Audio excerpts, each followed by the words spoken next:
कि इस कर्म जाल से कैसे मुक्त होना है, क्योंकि अवश्य में भोक्तव्यम कृतम कर्म शुभाशुभम, भगवत वाणी, भोगना पड़ेगा निश्चित। अब कोई ऐसा उपाय जो हम इन कर्मों के जाल से मुक्त हो सके। भगवान कह रहे हैं कि जो भी आपके द्वारा हो रहा है, पहली बात तो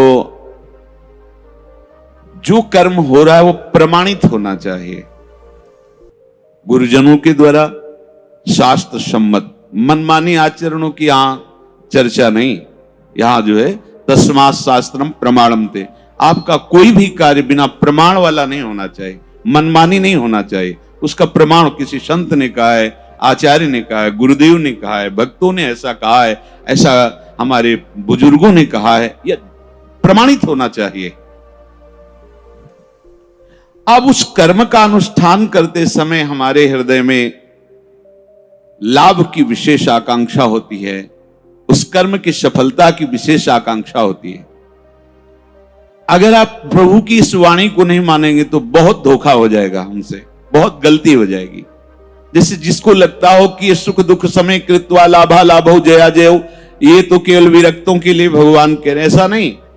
देखो सबको लाभ इसमें है। एक विद्यार्थी है, वो विद्या अध्ययन करता है पास होने के लिए,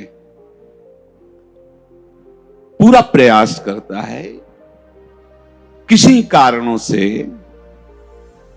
खेल में ज्यादा बुद्धि होने से, प्रमाद बुद्धि होने से, या प्रयासरत है उतना मानसिक प्रबलता ना होने से चूक हो गई, उत्तर नहीं दे पाया और परीक्षा में फेल हो गया।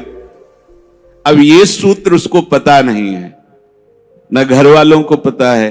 अब वो उसे बोलते हैं कि इतना रुपया लगाया, इतनी फीस भरी और तू फेल हो गया, मानसिक उसके ऊपर दबाव डालते हैं।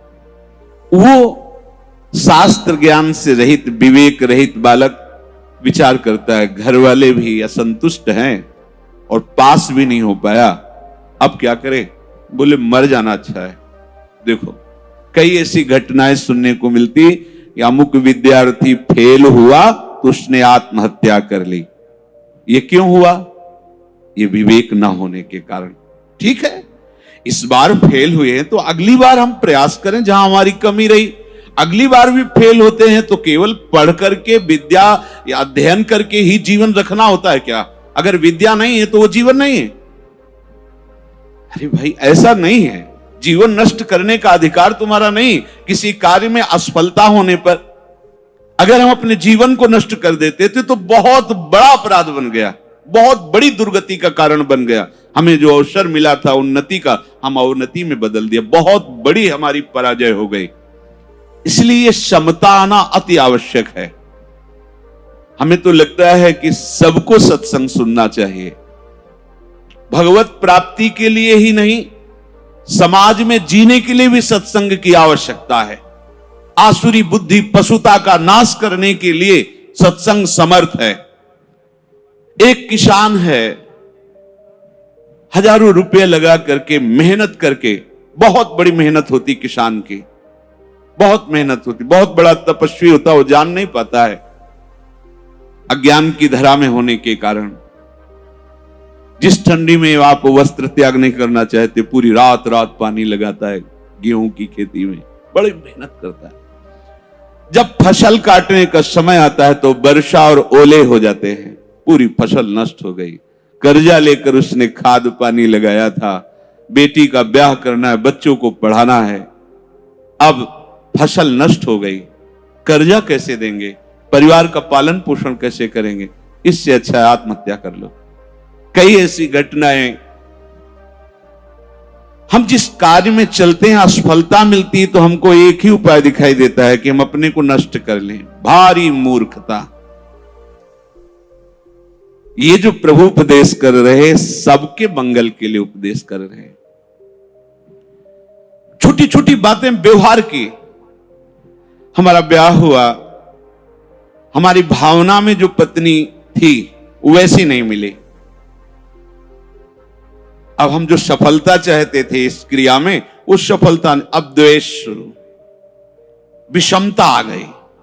कैसे कैसे पापाचरण होने लगते हैं, कैसे कैसे पीछे कितनी ऐसी घटनाएं सुनने को मिल। राक्षसी बुद्धि, ये केवल बैरागियों के लिए, विरक्तों के लिए, संतों के लिए प्रवचन होता है, ऐसी बात नहीं।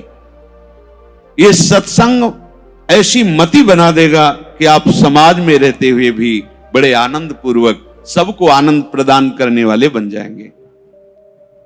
ये जो जय और पराजय का, लाभ और हानि का, सुख और दुख का हमारे ऊपर प्रभाव पड़ता है, जब तक हम नाम जप करके अपनी बुद्धि को पवित्र करके समता में नहीं लाएंगे, तब तक बात बनने वाली नहीं। जगह जगह आप देखो, जगह जगह जहां कोई हारता है तहां वो निराशा अपने ऊपर ले आता है। हारना जीत का एक संकेत है, ऐसा मत समझो कि हारना पतन का संकेत है। नहीं, जो उत्साह संपन्न है, जो विवेकवान है, वो देखते हैं कि मैं कहां से हारा, कौन सा वो बिंदु है जहां मैंने चूक कर गया। विवेकवान तुरंत उसे संभालते हैं, आगे चलते। फिर हार होती तो फिर हमें आगे बढ़ना है, ना कि हमें शरीर नष्ट कर देना है, ना कि हमें इतना चिंतन बिगाड़ लेना कि डिप्रेशन में पहुंच जाए। हर परिस्थिति हमारे कर्म के अनुसार रची गई है। अब हमको संभालना होगा, उस कर्म के प्रवाह में बहकर हमें नष्ट नहीं होना है।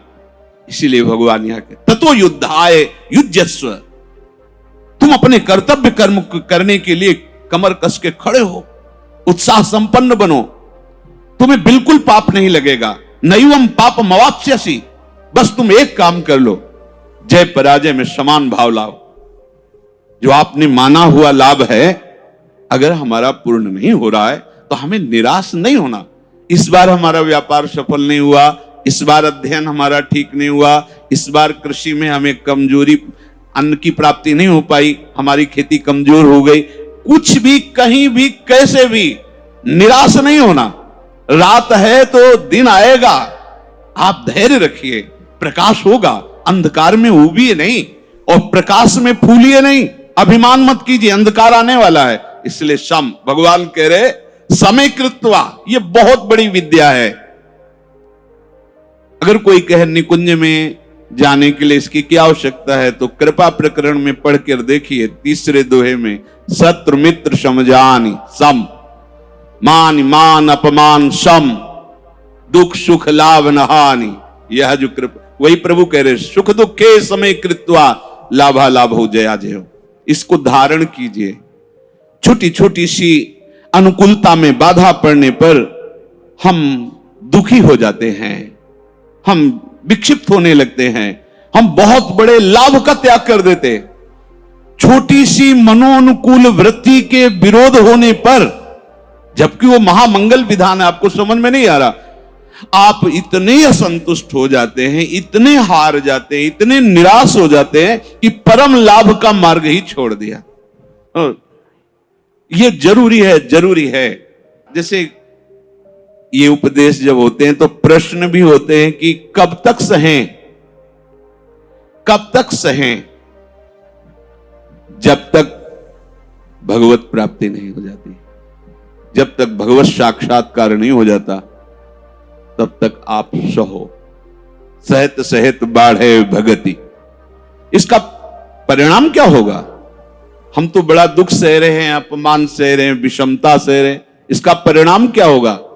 भगवान कह रहे बिल्कुल निश्चिंत रहो, महाभय से तुम्हारी रक्षा निश्चित यही कर लेगा। समता, किसी के आशीर्वाद की जरूरत नहीं है। ऐसा ते विहिता सांख्ये बुद्धिर्योगे त्विमां शृणु, बुद्ध्या युक्तो यया पार्थ कर्म बंधम प्रहास्यसि संतुष्टायेन केनवा। ये कला सीखनी पड़ेगी, ये कला स्वीकृति करनी पड़ेगी, नहीं आप आगे परमार्थ में नहीं बढ़ पाएंगे। हर तरह से अपने को प्रसन्न रखने की चेष्टा रखो, विवेक के द्वारा, किसी वस्तु व्यक्ति स्थान के द्वारा प्रसन्न करने की नहीं, आंतरिक विवेक के द्वारा, बाह्य कोई साधन नहीं। इसके लिए कैसी भी परिस्थिति हो, यदि आपने प्रभु को स्वीकार किया है तो आप प्रसन्न रह सकते हो। क्योंकि हमारे प्रभु विद्या के समुद्र हैं, ज्ञान के समुद्र हैं, प्रेम के समुद्र हैं, ईश्वर के। क्या चाहिए? बिना पढ़े समस्त विद्या प्रकाशित हो जाती है। ब्रह्मा जी किसी